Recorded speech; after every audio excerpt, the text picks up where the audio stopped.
শীতের এই সুন্দর মটরশুঁটি কিন্তু আমরা সব সবজিতেই ব্যবহার করে থাকি, তবে এই মটরশুঁটি দিয়ে যদি কচুরি খাওয়া যায় সেটার স্বাদই কিন্তু আলাদা। তো প্রথমে এই মটরশুঁটিটাকে ভালো করে বেছে নিয়েছি আর তারপরে ধুয়ে মিক্সারে দুটো কাঁচা লঙ্কা দিয়ে পেস্ট করে নিলাম। আর এবার পেস্টটাকে সাঁততে নেব।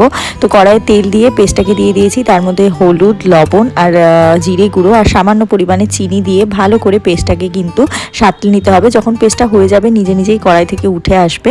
আর তারপরে একদিকে আমি ময়দাটা তৈরি করে নেব। তো এখানে ময়দা আর আটা সম পরিমাণে নিয়েছি, তার সাথে সাদা তেল, তার সাথে চিনি আর লবণ দিয়ে ভালো করে ময়দাটাকে ময়াম দিয়ে ময়দাটার মধ্যেই এই মটরশুঁটির পুরটাকে দিয়ে মেখে নিয়েছি। তোমরা আলাদা করে পরেও পুর দিয়ে নিতে পারো, তো আমি একসাথে মেখে করি, আমার এটাই ভালো লাগে। আর তারপরে গোল গোল করে লুচির মতো করে বেলে ডুবো তেলে ভেজে নিলে কিন্তু রেডি আমাদের কড়াইশুঁটির কচুরি আর কাশ্মীরি আলুর দম, আর তার সাথে আছে খেজুর গুড়ের রসগোল্লা।